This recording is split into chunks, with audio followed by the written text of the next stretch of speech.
सो ये बाणियां इस तरह चरित्रोपाख्यान है। चरित्रोपाख्यान समझिया नहीं असी, कदे कहा जाता है गंदियां गल्लां ने। एक तो यह कि अश्लीलता की परिभाषा समय अनुसार बदल जाती है, साहित्य में भी वर्तारे च भी। इत्थे जदों असी कोई नौजवान मुंडे कुड़ियां देखते हैं पार्क में बैठे, सानू अश्लील लगता है। साडे देश में तो बहुत अश्लील लगेगा, इत्थे नहीं लगता। इत्थों जीन्स जदों साडे देश च गईयां ते कुड़ियां नूं कई गुरुद्वारे ने पाबंदी लाती, जीन्स पहन के नहीं आना, अश्लील लगता सी। हुण नहीं लगता, हुण कोई नहीं कहता। समा बदल गया, परिवर्तित हो गया। गुरु गोबिंद सिंह महाराज जी के समय विच ये जिहड़ियां गल्लां छोटियां छोटियां कढ के 7-8 पंक्तियां वार वार सामने लियांदियां जांदियां ने, इहनूं कोई अश्लील नहीं सी मनदा। ये साहित्य का एक अंग सी, बल्कि साहित्य का श्रृंगार सी। तुसी किराता अर्जुनियम किताब मेरे पास है, उहदे च देखो कुमार संभव कालीदास की सत्कारयोग किताब है। ये तो कुछ भी नहीं बंद जेड़े लिखे ने। गीत गोविंदम जयदेव की किताब है, वो पढ़ के देख लो। तो कोई बंदा ये नहीं कहता कि गीत गोविंदम गंदी किताब है। हिंदुस्तान दे विच केवल सैक्स उत्ते किताब लिखी वात्सायन ने, कामसूत्र। हिंदुस्तान का एक भी व्यक्ति नहीं कहता कि यह गंदगी है। ये 5-7 तुकां ਜਿਹੜੀਆਂ कि जिंदगी की असलीयत है।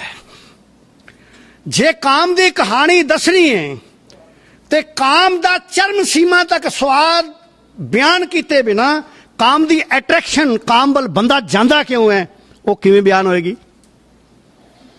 उसनूं एक्सट्रीम तक दसना पेगा ताई, क्योंकि आखिरकार इतने पाप काम तो जन्म लेंदे ने, तो इतने लोग काम में पैंदे क्यों ने, तो दसना पेगा ना। ये कितनी खिच है, कितनी अट्रैक्शन है। सो ये गल्लां सारे प्रकार दे ये लोग जेड़े बातां करते ने, काम भोग इन्हां दे सामने आ जाए तो 1 मिनट भी त्याग नहीं लाणगे भोग करन च। परंतु उस तरह रौला पा पा के खजुराहो दे मंदिर सन। हिंदुस्तान दे विच कितने मंदिर हैं, जाके देखो। नगन मूर्तियां ने, सारियां सैक्स दी मूर्तियां ने। किसी ने नहीं किया है गंदगी है, बल्कि धर्म क्या। जेड़ी शब्दावली तो ये घृणा करते हैं, रोज ही लोग शिवलिंग बोलते हैं, शिवलिंग की पूजा करते हैं, धर्म जान के करते हैं। सो इस करके ये जिहड़ियां कहानियां ने, इन्हां विचों किहड़ा उपदेश मिलता है, वो उपदेश हर कहानी का एक उपदेश है। हर कहानी च हुणे सुनाया सी लांबा साहब ने पढ़ के कि पर नारी की सेज भूल सुपने होना चाहिए। जिस अनूप कौर की कथा तो ये कहते हैं कि गुरु जी की बदनामी हो गई और गुरु जी की दाढ़ी पकड़ी गई है, सब झूठ है। वो पिछे लिखा कि वो उस औरत का भरा सी जिसकी मारकुट हुई सी। ओहदा उपदेश देखो, पर नारी के भजे सहस बासव पग पाए। इंदर ते हजारां पग होए, पर नारी नाल संग करन करके। पर नारी के भजे चंद्र का लंक लगाए, पर नारी के हेत शीस 10 शीस गवाए। राम दे 10 सिर कटे गए पर नारी के कारण। हो पर नारी के हेत कटक कवरन को कायो। कौरवां दी जिहड़ी फौजां दे कटक मर गए एक पर नारी के कारण। इतने सच्चे सुचे उपदेश नूं कलंकित करना, इस तो वड्डा पाप किहड़ा हो सकता है। ये अनूप कौर वाली साखी विच ही जिहड़ा लिखारी वो कहंदा है, तू मैनू काम वास्ते कह रही है। देख वो बड़े, क्योंकि हुण इत्थे काम विच कितनियां चतुराइयां ने बयान किया जा रहा है। वो कहती है कि तुसीं पूज्य हो, कोई बात नहीं, श्री कृष्ण भी पूज्य सन, वो भी गोपियां दा संग करदे सन। परंतु गुरु जी कहते ने, मेरे पिता ने की उपदेश किया सी, बाल हमारे पास देश देसन त्रिया में। हे मेरे बच्चे, साडे कोल दूर देशों तो इस्त्रियां आउंदियां हन। मन बांछत वर मांगे साढ़े तो, वो मन इच्छत फल जड़े ने वरदान मांग रही ने। जान गुर शीश झुकावे, गुरु समझ के शीश झुकांदियां ने। सिखे पुत्र त्रिया सुता, सिख साडा पुत्र है, इसलिए साडी धी है। जान अपने चित धरियो, ये अपने चित विच पक्का वसा लेना। गुरु तेग बहादुर महाराज कह रहे हैं, हो कहो सुंदर सुंदरी तुम साथ, गवन कैसे कर करिए। मैं तेरे नाल इहो जिहा माड़ा संग किवें कर सकता। ये इतने अच्छे उपदेश इस कहानी नूं बड़ी बेसमझी ना पेश किया जाता है। इस कहानी दे विच तुसीं देखोगे कि पहला देवी उस्तत है, भाव कि स्त्री परम पवित्र है। अज स्त्री के नाम नाल कौर शब्द लगे है ना, ये एवं कह दिता जाता राजकुमारी कौर वो जिसका विआह नहीं होया, कुंवर जिसका विआह नहीं होया, भाव जो पवित्र है जिसका सत पंग नहीं होया, वो स्त्री जिसनों मलीन कहा जाता सी भारतीय समाज में, गुरु जी ने कहा सदा पवित्र है। जिसनों बाला कहा जाता सी, बाला होंदी सी 16 साल तो थले दी, वो बाला भावें बिरध स्त्री है, वो नाम सदा ही पवित्र है।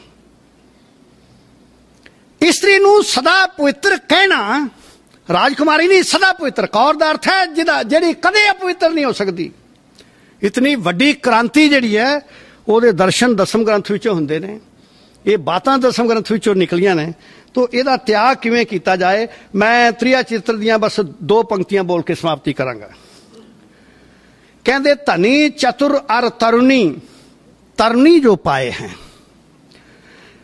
हो बिरध कुरूप निधन जड़ पै क्यों जाए हैं। देखो समाज दे विच बुराई क्यों फैलती है। ये जिहड़ा कहंदे कि स्त्रियां दी कहानियां ने, स्त्रियां दे चरित्र ने, ये फजूल बात है, स्त्री की निंदा नहीं है। पहला दसिया है कि एक राजा है चित्रसेन, चित्रसेन राजा जिहड़ा है ओदी औरत मर जाती है, ओदा लड़का जवान होया, आप बुढ़ा है, पर फिर एक सुंदर नारी नाल ब्याह कर लैंदा है। वो सुंदर नारी जिहड़ी है, जवान नारी जिहड़ी है, वो चाहुंदी है कि एदा जिहड़ा पुत्र है मेरे हान दा ते वो है, वो संग करे मेरे नाल। वो कहंदा तू मेरी मां है, वो कहती नहीं तेरा प्यो बुढ़ा है, मैं इहदे नाल किवें रह सकदी हां। इस कहानी तो अल्टीमेटली यह हुंदा है कि फिर वो स्त्री नूं, क्योंकि हुण क्योंकि लोक विच उहदी स्थिति खराब है ना, इस करके फिर वो राजे नूं कहंदी है कि तेरे पुत्र ने मेरी इज्जत लुटन का यतन किया है। इस तो सारा फिर राजा कहंदा कि मंत्रियों कहंदा मार दिओ लड़के नूं। फिर मंत्री बड़े सियाणे ने, वो उसनूं 402 चरित्र सुणांदे ने। 404 जिहड़े ने टोटल ने, एक पहला चरित्र देवी चरित्र, 402 चरित्र, फिर अगे सबुद्धिवाच विच एक चरित्र। वो 402 चरित्र सुणांदे ने। काम विच कितने पाप हुए ने, इस तरह कीता, काम में आके बंदे ने इस तरह हो गया, इस तरह किया, इस तरह हो गया। तो फिर राजे दे अखीर अंत च की कहंदा 402 चरित्र सुन के सबुद्धिवाच, सबुद्धि है चंगी बुद्धि, राजे नूं चंगी बुद्धि आ गई। चंगी बुद्धि आउंदे अगे सतयुग की कहानी शुरू हो गई, जिथे राजे नूं चंगी बुद्धि आ जाएगी, जिथे काम संबंधी प्रजा नूं चंगी बुद्धि आ जाएगी, जिथे स्त्री दे स्टेटस संबंधी जिहड़ा समाज है उहदे विच सद्बुद्धि चंगी बुद्धि वरत जाएगी, उत्थे सतयुग आ जाएगा। और राजा किहड़ा हो जाता है, चित्रसेन नहीं रह जाता, सत संधि राजा हो जाता। संधि हुंदा जोड़, जिहदा सत नाल संजोग होया है, जिहड़ा सतवादी है, सतवादी समा आ गया, सतवादी राजा आ गया। इहो जी कहानी मिली किथों सकती है। तो ये मैं पढ़ रहा सी, धनी चतुर अर तरनी, तरनी जो पाए हैं, हो बिरध कुरूप निधन जड़ पै क्यों जाए हैं। कहंदे लड़की होवे, वो धनवान भी होवे, सियाणी भी होवे, जवान भी होवे, ते कहंदे जे ओदा किसी बिरध नाल ब्याह कर दोगे, जे किसी कुरूप नाल ब्याह कर दोगे, जे किसी निर्धन ते मूर्ख नाल ब्याह कर दोगे, दसो किवें जोड़ बनेगा। समाज विच विगाड़ ते पैदा होएगा। बेजोड़ विआहां तो रोकिया है। जेड़े चरित्र असीं वेखदे हां, या ते राजियां दियां इस्त्रियां ने जेड़े 10-10 15-15 ब्याह कर लैंदे ने, या जेड़े बिरध होके जवान कन्या ब्याह लिआउंदे ने। राजा हरिचंद साहिब श्री गुरु अमरदास महाराज जी दे पास गया, ते ओ बिरध सी ते एक जवान कन्या नाल ब्याह, ते गुरु जी ने कहा झल्ली हुई है। झल्ली क्यों गया सी, तैनूं अपने अधिकार नहीं पता कि तू जवान है, बुढ़े नाल ब्याह कानूं कर लिया। वो कहानी किसी होर तरीके दी है, परंतु देखोगे कि ओदा वो जिहड़ी कन्या है उत्थे ही रह जाती है, तो ओदा ब्याह किसी होर नाल कीता जांदा है, जिहड़ा जिस दे नाल उसदा संयोग होना चाहिए उहदे नाल कीता जांदा है। तो अगे इसे तरह एक होर पंक्ति है, होत तरुण के तरनी बस, बिरध तरनी बस होए, यह रीत सब जगत की जानत है सब कोय, इहो जे सच्चे सुच्चे अनमोल रत्ना वर्गे उपदेश ਜਿਹੜੇ ਸਨ ਉਹ ਗੁਰੂ ਜੀ ਨੇ ਪ੍ਰਵਾਹਿਤ ਕੀਤੇ ਨੇ ਇਹਨਾਂ ਬਾਣੀਆਂ ਦੇ ਰਾਹੀਂ। ਇਹਨਾਂ ਬਾਣੀਆਂ ਵਿੱਚ ਨਾ ਕੋਈ ਅਵਤਾਰਵਾਦ ਹੈ, ਅਵਤਾਰਵਾਦ ਤਾਂ ਬੰਦੇ ਦੇ ਸਟੇਟਸ ਤੋਂ ਵੀ ਥੱਲੇ ਲਿਆ ਦਿੱਤੇ ਨੇ। ਸ਼੍ਰੀ ਰਾਮਾ ਅਵਤਾਰ ਦੀ ਕਹਾਣੀ ਸਮਾਪਤ ਇੱਥੇ ਹੁੰਦੀ ਹੈ ਕਿ ਸ਼੍ਰੀ ਰਾਮਚੰਦਰ ਜੀ ਨੂੰ ਸੀਤਾ ਦਾ ਜਿਹੜਾ ਕਰੈਕਟਰ ਹੈ ਉਹਦੇ ਤੇ ਉਹਨਾਂ ਦਾ ਸ਼ੰਕਾ ਹੀ ਖਤਮ ਨਹੀਂ ਹੁੰਦਾ ਤੇ ਉਹ ਜਿਹੜੀ ਹੈ ਧਰਤੀ ਵਿੱਚ ਸਮਾ ਜਾਂਦੀ ਹੈ। ਤੇ ਅਵਤਾਰ ਕਿੱਥੇ ਰਹਿ ਗਿਆ? ਉਹ ਤੇ ਇੱਕ ਪਰਮ ਸ਼੍ਰੇਸ਼ਟ ਮਨੁੱਖ ਵੀ ਨਹੀਂ ਰਹਿ ਜਾਂਦਾ। ਔਰ ਜਿਸ ਨੂੰ ਖੜਗ ਸਿੰਘ ਕੇਸਾਂ ਤੋਂ ਫੜ ਲੈ ਉਹ ਕਿੱਥੇ ਕ੍ਰਿਸ਼ਨ ਰਹਿ ਜਾਵੇਗਾ ਸਰਬ ਸਮਰੱਥ। ਉਹ ਤੇ ਇੱਕ ਮਨੁੱਖ ਤੋਂ ਵੀ ਇੱਕ ਵਿਅਕਤੀ ਤੋਂ ਯੁੱਧ ਵਿੱਚ ਵੀ ਹਾਰ ਜਾਂਦਾ ਹੈ। ਸੋ ਇਹਨਾਂ ਕਹਾਣੀਆਂ ਦੇ ਵਿੱਚ ਜੋ ਸੱਚਾ ਸੁੱਚਾ ਉਪਦੇਸ਼ ਹੈ ਉਸ ਨੂੰ ਉਹਨਾਂ ਹੀਰੇ ਮੋਤੀਆਂ ਨੂੰ ਚੁਗਣ ਦਾ ਯਤਨ ਕਰਨਾ ਚਾਹੀਦਾ ਹੈ। ਐਵੇਂ ਦੋਸ਼ ਕੱਢ ਕੇ ਆਪਣੇ ਗੁਰੂ ਪਿਤਾ ਦੀ ਨਿੰਦਾ, ਆਪਣੇ ਗੁਰੂ ਪਿਤਾ ਦੀ ਨਿਖੇਧੀ ਨਹੀਂ ਕਰਨੀ ਚਾਹੀਦੀ।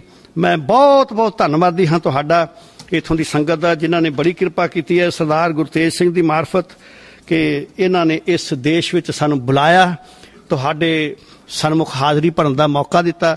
ਤੁਹਾਡੀ ਸੇਵਾ ਕਰਦਿਆਂ ਬੇਅੰਤ ਭੁੱਲਾਂ ਚੁੱਕਾਂ ਅਸੀਂ ਤੇ ਬੜੇ ਨਿਮਾਣੇ ਜਾਏ ਤੇ ਬੜੇ ਅਗਿਆਨੀ ਜਾਏ ਵਿਅਕਤੀ ਹਾਂ, ਬੜੀਆਂ ਭੁੱਲਾਂ ਚੁੱਕਾਂ ਹੋਈਆਂ ਨੇ। ਆਪ ਜੀ ਨੇ ਕਿਰਪਾ ਕਰੋਗੇ ਤੇ ਵਾਹਿਗੁਰੂ ਸੱਚੇ ਪਾਤਸ਼ਾਹ ਹਜ਼ੂਰ ਸਾਡੀ ਬੁੱਧੀ ਨਿਰਮਲ ਕਰਨਗੇ, ਸਾਨੂੰ ਕੁਝ ਗਿਆਨ ਵੀ ਪ੍ਰਾਪਤ ਹੋਵੇਗਾ।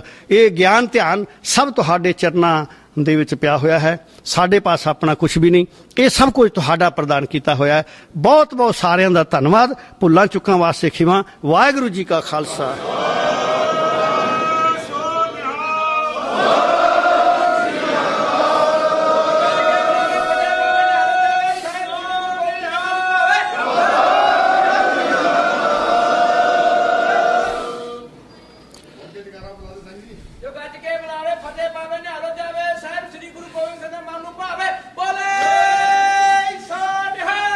So